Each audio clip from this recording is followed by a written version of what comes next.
မြောက်ကလာပါနှစ်ချင်းခရိယံအသင်းတော်ရဲ့နေ့စဉ်နှုတ်ကပတ်တော်နဲ့ဆုတောင်းခြင်းအစီအစဉ်မှကြိုဆိုပါတယ်126ခုမြောက်သောစာလံအပိုက်ငယ်6မျက်ရည်ကျလျက်ကျဲရံမျိုးစေ့ကိုဆောင်၍ထွက်သွားသောသူသည်ကောက်လိုင်းများကိုဆောင်လျက်ပြင်လန်းသောစိတ်နှင့်အမှန်ပြန်လာလိမ့်မည်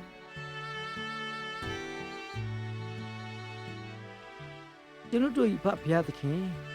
ကျွန်တော်တောင်းလျှောက်သောစုပတနာနှင့်သက်သေခံချက်တို့သည်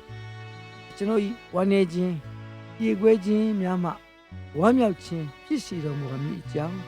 သခင်ယေရှု၏နာမတော်၌ဆုတောင်းကြပါသည်ဖဘုရားသခင်အာမင်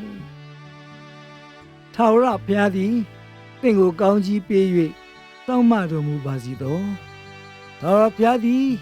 သင်၌မျက်နာတော်အလင်းကိုလွှတ်၍ဂရုဏာကျေးဇူးပြုတော်မူပါစေသောထာဝရဘုရားသည်သင်ကိုမျှော်ကြည့်၍ချမ်းသာပေးတော်မူပါစေသောခမည်းတော်သားတော်တန်ရှင်းသောဝိညာဉ်တော်သုံးပါးတစုဘုရားသခင်ထံတော်မှချစ်ချင်းမေတ္တာတော်မဟာဂရုဏာကျေးဇူးတော်နှင့်မိစ္ဆာဖွဲ့သောထိုကောင်းကြီးပေါင်းတို့သည်သင်တို့ပေါ်၌ကာလအစဉ်သက်ရောက်လျက်တည်ရှိတည်နေပါစေသောအာမင်